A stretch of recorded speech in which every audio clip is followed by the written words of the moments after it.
uma vez estamos aqui, eu, Maurício, né? Maurício Dutra, me apresentando mais uma vez para vocês.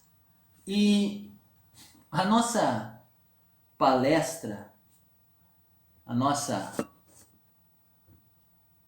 conversa, esses 15 minutinhos breves que nós temos no dia de hoje, é sobre relacionamento. Relacionamento é algo complicado, né?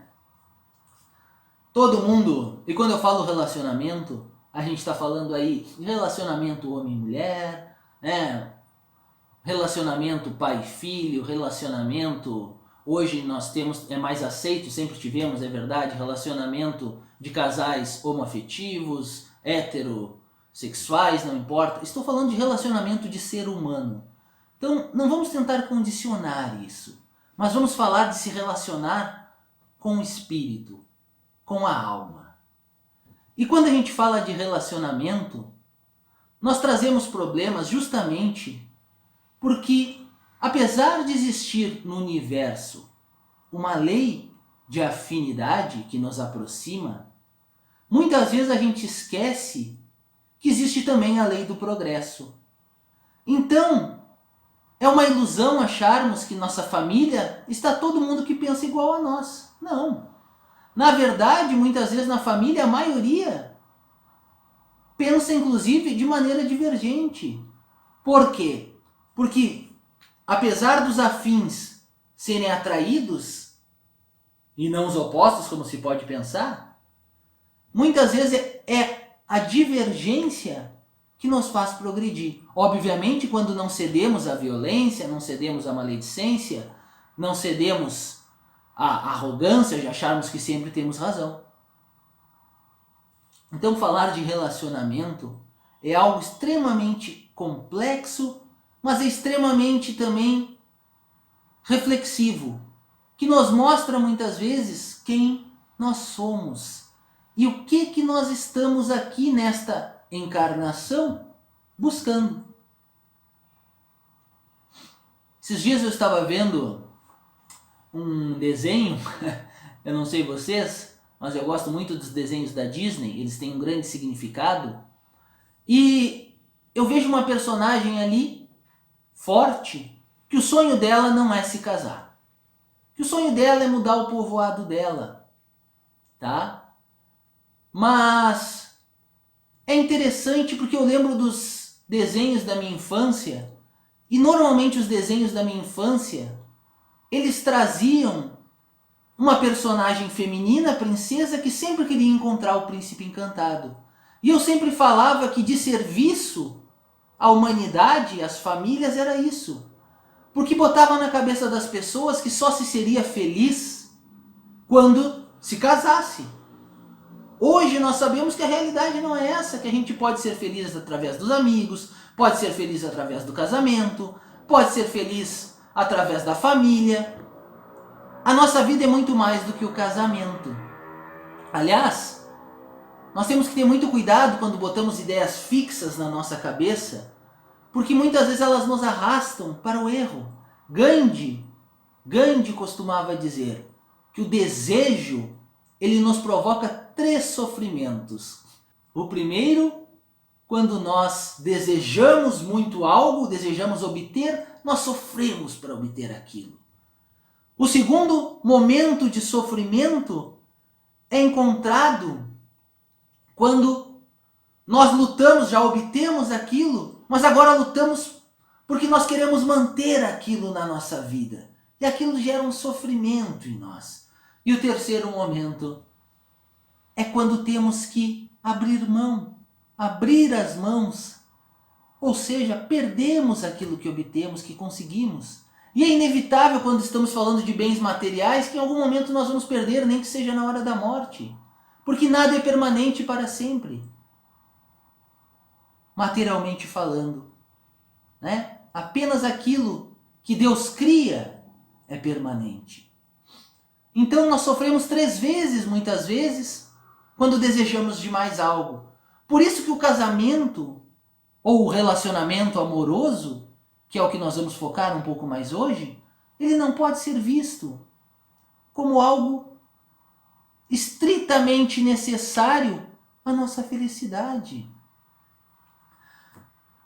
Do contrário, isso nós cometemos erro atrás de erro, meus irmãos. Por exemplo, quantas vezes alguém, nós já nos relacionamos ou vimos alguém se relacionando e aí a pessoa cai na, talvez, infeliz ideia, permitam-me falar assim, na infeliz ideia de acreditar que tem que mudar quem ela é para agradar o outro. E muitas vezes até o outro comete erros atrás de erros, às vezes nos traiu, às vezes nos trata mal, e nós, por acreditarmos que só aquilo vai nos fazer feliz, mudamos a nossa personalidade, mudamos quem somos, em busca de uma utopia, de uma criação de nossa cabeça, muitas vezes arraigada lá na infância, num desenho que vimos, arraigada numa ideia social que só o casamento nos faz feliz, o que não é verdade. Outras vezes, nós fazemos pior. Nós não tentamos mudar a nós mesmos. Afinal, eu sou perfeito. Afinal, eu não erro. Mas aí eu tento mudar o outro. E aí, ocorre um erro ainda pior. Porque eu fantasio toda aquela minha carência que eu tenho de ser amado em amor e me torno ciumento, me torno egoísta, me torno controlador e não percebo que na verdade aquilo é uma insegurança minha. Aí fica aquela situação, o outro sai para ir na feira, sai para ir no supermercado, demorou meia hora e eu ligo para saber onde ele está. Eu ligo para saber onde meu marido, a minha mulher, aquela pessoa que eu tenho posse sobre ela está. Porque eu não posso perdê-la, porque aquela é a minha felicidade. Mas isso é um erro. E obviamente ninguém suporta essa energia por muito tempo. A pessoa vai embora. E a pessoa vai embora e o que nós fazemos? Nós então buscamos outra. Outra como? Buscamos outra igual. Buscamos outra pessoa igual, igualzinha, porque nós não nos conformamos que nós estávamos agindo errado. Então nós vamos ficar sempre batendo no mesmo. Mas que interessante, o fulano é tão parecido com o Beltrano. Não é coincidência. Nós tendemos a acostumar enquanto nós não entendemos que o erro não está no outro. Talvez também não esteja em nós. Só não tinha ali mais o que aprender naquela relação. Muitas vezes a relação termina e as pessoas não aceitam. Mas o casamento é indissolúvel.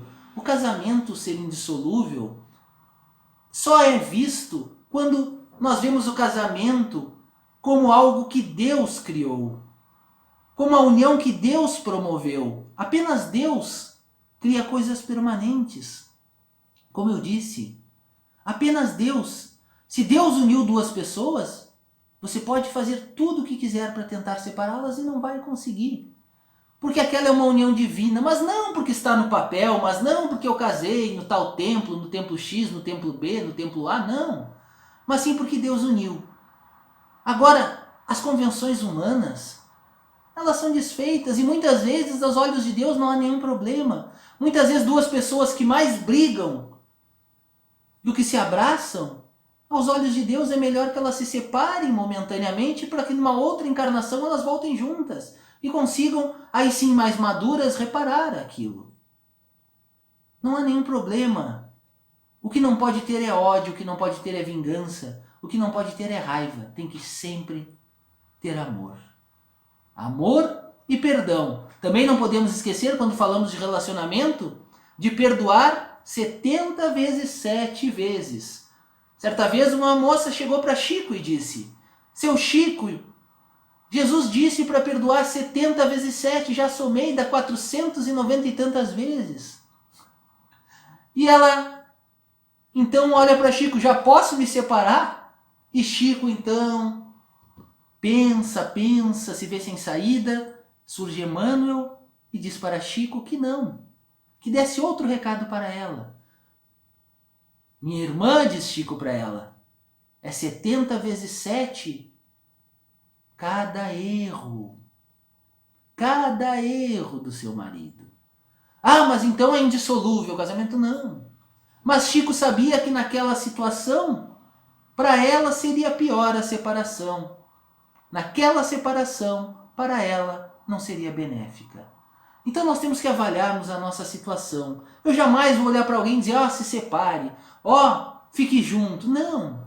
Cada um tem que se conhecer, ver se a sua relação ainda tem algo a aprender, ver se a sua relação é produtiva, se ela faz bem aos filhos, se ela faz bem para si, faz bem para o outro. Se muitas vezes também não é necessário porque a outra pessoa ainda precisa de ti.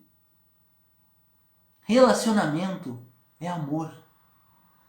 E a nossa vida deve ser baseada no amor. Mas voltando à nossa questão, muitas vezes, então, perdemos a pessoa porque tentamos mudar a nós mesmos, muitas vezes perdemos porque tentamos mudar o outro, e muitas vezes a gente tem aquela arrogância. Eu não mudo ninguém, eu sou perfeito, se eu troco alguém, eu busco alguém melhor. E aí tem um pequeno problema também. Por quê, meus irmãos? Porque muitas vezes,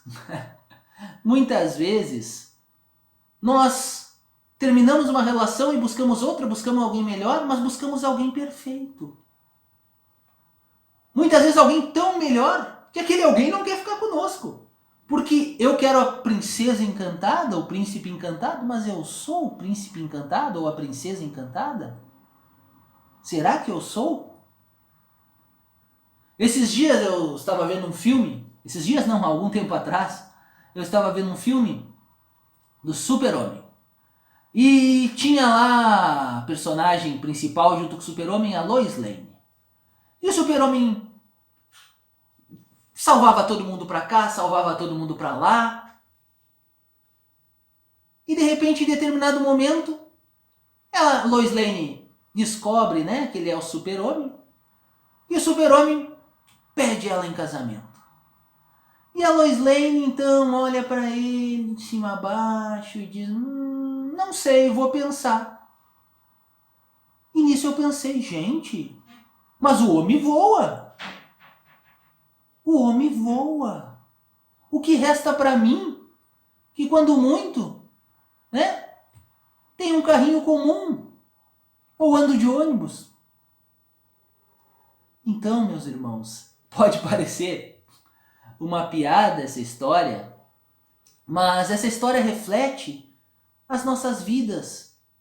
Reflete também nós entendermos que nós não temos que buscar pessoas perfeitas. Que nós não podemos exigir perfeição quando nós também não somos perfeitos. Nós temos que amar as pessoas como elas são. Imaginem você se Jesus só buscasse pessoas perfeitas. Ele andaria sozinho pelo mundo, nenhum dos discípulos eram assim. Nós temos que aprender a fazer das nossas relações o melhor dentro daquilo que conseguimos. Eu não preciso que o meu esposo, que a minha esposa seja perfeita, mas eu tenho que aprender a fazer aquela relação perfeita para mim. Nós temos que amar as pessoas como elas são. Amar as pessoas não pelas virtudes apenas, mas também apesar dos defeitos. Nós temos que entender, já nos encaminhando para encerrar, que o casamento não é um local onde nós entramos para buscar a nossa felicidade. Nenhuma relação é, mas sim onde entramos para compartilhar aquela que já temos. Como dizia Chico Xavier, temos que aprender a nos nutrir não do amor que recebemos, mas sim do amor que doamos. Que o Mestre Jesus abençoe a todos vocês. Muita paz e que todos tenham não só uma ótima noite, mas possam ser muito felizes nas suas relações.